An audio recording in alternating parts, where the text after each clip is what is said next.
कोविड-19 कहिए या second pandemic, बीमारी ने अपना रूप बदल लिया है, लेकिन जो नहीं बदले हैं वो है देवदूत। जी हाँ, हम बात कर रहे हैं डॉक्टर्स की और नर्सिंग स्टाफ की, जो लगातार पिछले 1 साल से काम कर रहे हैं और लोगों की जान बचा रहे हैं, दिन रात जद्दोजहद कर रहे हैं लोगों की सांसें बचाने के लिए।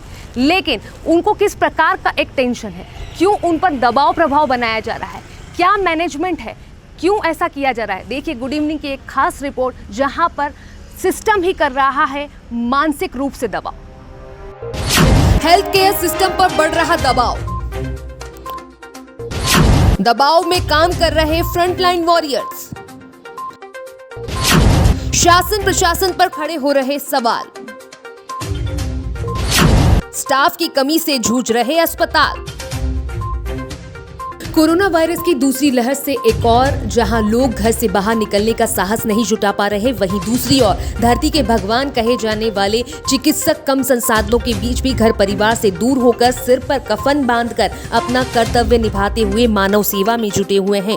कोरोना के फ्रंट लाइन वॉरियर हर दिन अपनी जान हथेली पर रख कोरोना से जंग लड़ रहे हैं। फ्रंट लाइन में रहकर लोगों की सेवा करने वाले स्टाफ के कर्मचारियों के लिए सेवाएं देना चुनौती से कम नहीं है।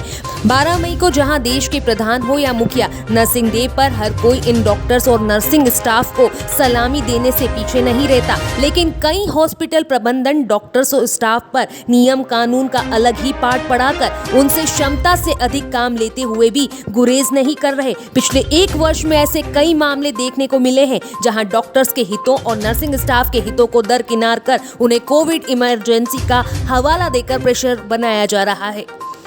कोरोना की दूसरी लहर व्यापक स्तर पर अपना असर दिखा रही है। ऐसे में अस्पताल स्टाफ की कमी से जूझ रहे अस्पतालों में उनके स्टाफ पर भी दबाव बढ़ रहे हैं। हाल ही में कुछ ऐसा ही एक मामला गुड इवनिंग न्यूज के सामने आया, जहां रीवा के संजय गांधी अस्पताल में पदस्थ स्टाफ नर्स के परिवार शोकाकुल होने के चलते वह इंदौर निवास पर आ गई। नर्स ने सारी जानकारी स्टाफ के अन्य वरिष्ठों को अवगत कराई। बावजूद संवेदना रखने के परमानेंट नर्स पर ड्यूटी ज्वाइन करने के लिए दबाव बनाया गया। संजय गांधी हॉस्पिटल में पदस्थ नर्स ने अपने कोविड ग्रस्त परिवार की पूरी डिटेल अधिकारियों तक व्हाट्सएप और ईमेल के जरिए भेजी। बावजूद इसके उन पर हार्ड कॉपी भेजने का दबाव बनाया गया। ऐसा क्यों? आइए आप भी सुनिए। पीडीएफ बनाने से एडिट करने से कुछ नहीं होगा भैया। प्रिंटर मशीन कहाँ से लेके आऊँ मैं? दुकानें बंद है, पोस्ट ऑफिस में सारा काम ऑनलाइन हो रहा है, कहाँ से करूँ मैं? तो यहाँ तुम्हारा कौन सा नौकर बैठा है तुम प्रिंट से करवाएगा? समझ रही हो तुम बात को?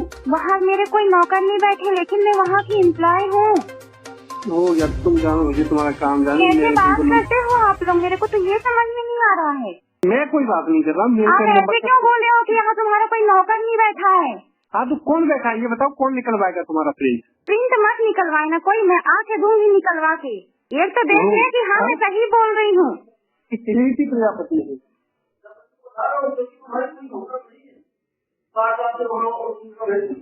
वही तो मैं कह रहा हूँ, बाबू जी यही बोल रहे हैं कि तुम्हारे यहाँ कोई नौकर नहीं बैठा है। तो मैं आके दूंगी ना।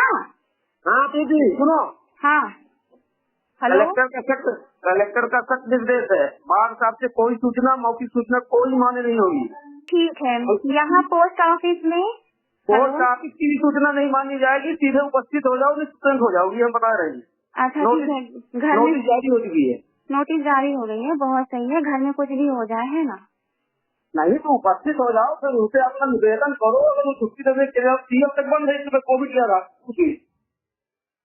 कोविड के चलते हुए सीएल बंद है, दूसरे जगह से स्टाफ मंगाकर काम करवाया जा रहा है।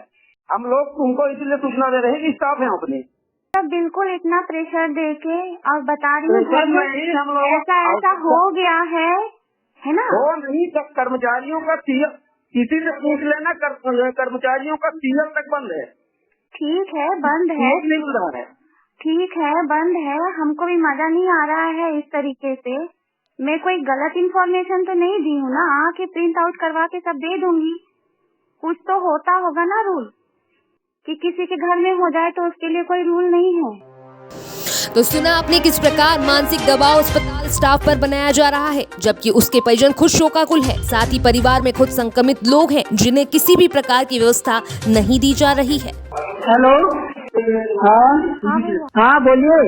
हाँ भैया बोलिए, कॉल किए थे? हाँ कॉल तो किए थे। आप कब तक की छुट्टी पे हैं? मैं 5-6 दिन बाद आ जाऊंगी। आपको लेटर नहीं मिला है अनाधिकृत रूप से कार्य पर अनुपस्थित रहने का? व्हाट्सएप पे मिला है लेटर कोई?